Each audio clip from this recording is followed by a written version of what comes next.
इस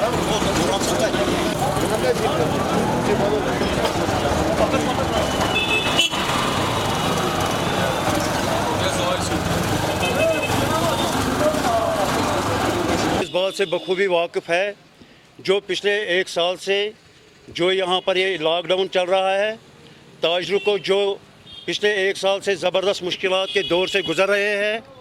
और अब जबकि पिछली बार हमने डीसी साहब से 3-4 राउंड मीटिंग की और हमें इस बात की खुशी हो गई उस टाइम हमारे ताजिरों को, हमारे लोगों को, जब डीसी साहब ने इस यकीन दहानी की कि जो ताजिर पिछले एक साल से लॉकडाउन में बंद थे, उन्होंने ये यकीन दहानी आई कि जो गवर्नमेंट की गाइडलाइंस है उसको फॉलो किया जाए, WHO की जो गाइडलाइंस है उसको फॉलो किया जाए। उसके बाद जो आखिरी राउंड हमारा डीसी साहब के साथ हुआ, उसने हमें ये यकीन दहानी कराई कि जो भी गवर्नमेंट की गाइडलाइंस है उस पर फॉलो किया जाए और तजारत को बहाल किया जाए। सुनने में आया है कि शायद गवर्नमेंट कहीं ऐसा ना हो कि लॉकडाउन दोबारा शुरू हो जाए, मगर मैं गवर्नमेंट से मोदबाना गुजारिश करता हूं अपनी तरफ से। ये जो शहर खास एक ट्रेड सेंटर माना जाता है, ये बिजनेस हब माना जाता है, आज ही नहीं पिछले सालों साल से ये ट्रेड सेंटर माना जाता है। लोगों के जो स्टॉक्स ख़त्म हो गए थे, शहर खास ने वो सप्लाई दोबारा बहाल की। अब हम रियासती इंतज़ामिया से गुजारिश करते हैं वो इस बात पर नज़रसानी करे क्योंकि लोगों को इस मुश्किलात नहीं होनी चाहिए। और जो ईद आने वाली है, कुर्बानी की ईद आने वाली है, लोगों को, ताजिरों को जबरदस्त बाहर से लाया है। अगर लॉकडाउन दोबारा हो गया तो उनका जो माल है वो ज़ाया हो जाएगा, वो ख़राब हो जाएगा, उसका एक्सपायर हो जाएगा। लिहाजा हम रियासती इंतज़ामिया से गुजारिश करते हैं कि ये जो 10-15 दिन हैं ईद के, इसमें नज़रसानी की जाए और लॉकडाउन की तरफ बिल्कुल तवज्जो नहीं दी जाए। इस बीमारी के हवाले से बात करनी है कि इसका जो इम्पैक्ट आज कितना ज़्यादा है। अगर इसमें हमारी जानों को ख़तरा है तो हमारे लिए जान सबसे पहले है और जहान उसके बाद है।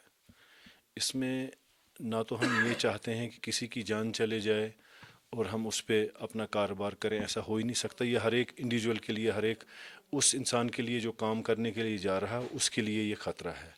अगर मेडिकल एक्सपर्ट्स और गवर्नमेंट ऐसा कह रही है कि आज इतना ज़्यादा इसका इम्पैक्ट कोरोना वायरस का या कोविड-19 का इम्पैक्ट इतना ज़्यादा हो चुका है कि इसमें लोगों को बाहर निकलने की ज़्यादा ज़रूरत नहीं है।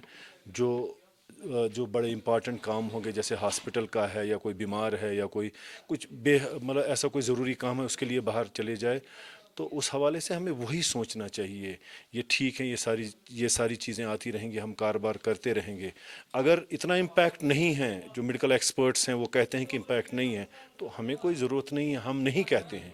जब हमसे पूछा गया कि मेडिकल एक्सपर्ट्स और गवर्नमेंट कह रही है कि कोरोना वायरस और कोविड-19 के हवाले से जो ये ख़बरें आ रही हैं कि इसकी अवातों की तादाद बढ़ रही है, इन्फेक्शन बहुत ज़्यादा हो रहा है, और उस हवाले से आपका इसमें क्या कहना? मेरा यही कहना है कि अगर मेडिकल एक्सपर्ट्स की ये राय होगी और गवर्नमेंट भी कह रही है और हम इस मसले में उनके फैसले के साथ होंगे, मेरा सिर्फ ये कहना है। और ये कोई ऐसी चीज़ नहीं है कि इसको लगातार ही आप करते रहोगे। ये 5 दिन, 6 दिन, 10 दिन के बाद नीचे भी आ सकता है इसका ग्राफ। आपने देखा होगा कि अगर आज की डेट में कोई पॉजिटिव बीमार होता है और 2 दिन के बाद वो नेगेटिव हो जाता है, तो ये सारी चीज़ें इसी हवाले से ये ज़िंदगी का मसला है। इसमें कारोबार बाद में आता है, पहले जान है। जब हम बात करेंगे तो हम ही वो लोग हैं, जब हम गवर्नमेंट के पास गए, व्यापार मंडल का जो प्रेसिडेंट है खुर्शीद साहब, वो मेरा छोटा भाई है। इसमें हमने ना तो किसी से मशवरा किया, ना हम चाहते हैं कि लॉकडाउन होए, हम नहीं चाहते हैं। अगर गवर्नमेंट की तरफ से या मेडिकल एक्सपर्ट्स की तरफ से, इसमें तो हमारे मशवरे करने की कोई बात ही नहीं आती। हम कैसे मशवरा करते? हम ही वो लोग हैं जब गवर्नमेंट के पास गए, तकरीबन 15 दिन हम उनसे कहते रहे, और उस वक्त हालात कुछ और थे, आज के हालात कुछ और हैं। अगर कल ऐसे हालात होंगे तो हम क्यों कहेंगे? मैं भी तो खुद एक व्यापारी हूँ, मेरा भी तो बिज़नेस है। मैं ये नहीं चाहता हूँ कि ये बंद होए। हम भी चाहते हैं कि कोई ऐसा तरीक़ाकार निकले कि जिससे अगर कोई रास्ता निकलता है, लेकिन जान से ज़्यादा नहीं। اگر جان چلی جاتی ہے تو اس کے لیے ہمارا پھر پہلے جان کو ترجیح دینی ہے، اس کے بعد پھر ہمارا جہان ہوگا اور کاروبار ہوگا۔